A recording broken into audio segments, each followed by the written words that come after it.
Alguma vez já pararam para pensar como um programa de computador, bom, como ele pensa? Hoje a gente vai fazer exatamente isso. Vamos pegar um código bem básico, sabe? Aquele que só segue uma linha reta e transformar em algo que de fato interage, que toma decisões. Basicamente, vamos dar um cérebro para o nosso código. Pensa só, um script que só roda de cima para baixo, sem desviar, é bem limitado. Ele faz uma coisa e acabou. Mas e se o código pudesse pensar de verdade? E se ele pudesse, sei lá, olhar para uma situação e decidir o que fazer, reagir? E olha, a diferença é gritante. De um lado tem esse código sem vida, paradão, super previsível, é uma linha reta e só. Do outro, a gente vê um código inteligente, cheio de caminhos, de bifurcações, de ciclos, ele consegue escolher para onde vai, consegue repetir coisas. É exatamente essa a transformação que a gente vai fazer aqui. Beleza, então. Para começar, vamos dar ao nosso código a habilidade de fazer escolhas. E para isso, a gente vai usar uma coisa chamada condicionais. É o primeiro passo para dar um cérebro para ele. A principal ferramenta para isso é a estrutura if-else. Pensa nela literalmente como uma bifurcação na estrada para o seu código. O programa está lá, rodando, e de repente, pá, chega numa encruzilhada. Ele olha para uma condição, uma pergunta, e dependendo se a resposta é sim ou não, ou melhor, verdadeiro ou falso, ele decide qual caminho pegar. E como é que isso funciona na prática? É bem simples, são só 3 passos. Primeiro, vem o teste. O if faz uma pergunta que só tem 2 respostas possíveis, verdadeiro ou falso. Segundo, o caminho do verdadeiro. Se a resposta para a pergunta for sim, um trecho de código específico vai rodar. E terceiro, o caminho do falso. Se a resposta for não, aí é o bloco do else que entra em jogo. Olha só esse exemplo prático aqui. A condição é: a idade é maior ou igual a 18. O programa vai lá, olha o valor da variável idade, que no caso é 18. Opa, 18 é igual a 18. Então a condição é verdadeira. Aí ele roda o primeiro bloco de código. Agora, se a idade fosse, sei lá, 17, a condição seria falsa e ele pularia direto para o bloco else. Parece simples, né? Mas isso aqui é absurdamente poderoso.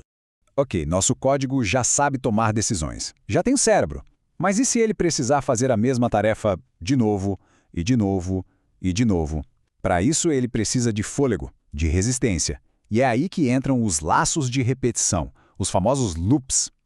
Basicamente, a gente tem 2 tipos principais de loops, e cada um serve para uma coisa. O loop for é o cara para quando a gente sabe direitinho quantas vezes uma ação vai se repetir, tipo, conte de 1 a 5. Já o loop while é diferente. Ele repete uma ação enquanto uma certa condição for verdadeira. Tipo, continue o jogo enquanto ainda houver tentativas. Vamos dar uma olhada no loop for funcionando? Ele tem essa estrutura de 3 partes, né? Primeiro a gente cria um contador, ali o i, e fala para ele começar em 1. Depois a gente define a regra. Continua rodando enquanto o i for menor ou igual a 5. E por último, o que fazer a cada rodada. Adiciona 1 ao i. O resultado? Tá aí. Uma contagem perfeitinha de 1 a 5. Agora, o while. Eu gosto de pensar nele como um guardião. Ele fica ali na porta, verificando a condição.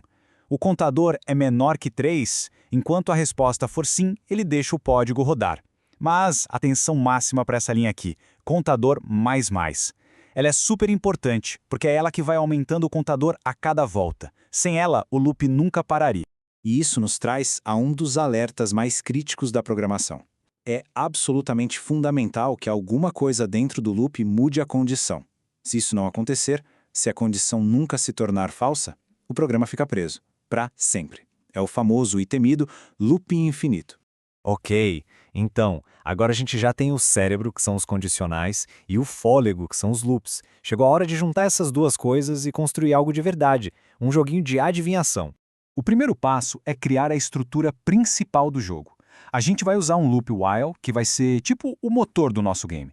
Ele vai continuar funcionando com base em 2 regras, enquanto houver tentativas restantes e enquanto o número ainda não tiver sido acertado. Certo, agora dentro desse loop, a gente coloca o cérebro para funcionar. A gente usa um if para fazer a pergunta-chave. O palpite é igual ao número secreto?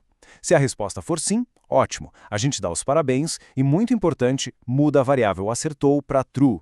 Isso vai sinalizar para o nosso loop que o jogo pode acabar. Mas e se o palpite estiver errado? É aqui que o jogo fica realmente inteligente. Usando else if e else, a gente consegue dar dicas. Se o palpite foi muito baixo, o jogo avisa. Se foi muito alto, ele avisa também. E olha que crucial, Depois de cada erro, a gente diminui uma tentativa com tentativas restantes menos. Isso garante que o jogo tenha um fim, de um jeito ou de outro. E por fim, a lógica do game over. Quando o loop termina, a gente precisa fazer uma última verificação. A pessoa acertou? Se a variável acertou continuar como false, só pode significar uma coisa: as tentativas acabaram. Aí, a gente mostra a mensagem final e revela qual era o número secreto. E pronto, a transformação está completa. A gente saiu de um código que só obedecia ordens, cego, para um que toma as próprias decisões, que controla o seu próprio caminho.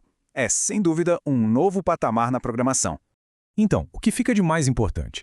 Primeiro, condicionais. O if/else são o cérebro do código. Eles dão poder de decisão. Segundo, os loops, for e while, dão fôlego, a capacidade de repetir tarefas. E o mais legal, quando a gente junta os dois, a gente transforma scripts simples em programas interativos de verdade. A gente passa a controlar o fluxo do código.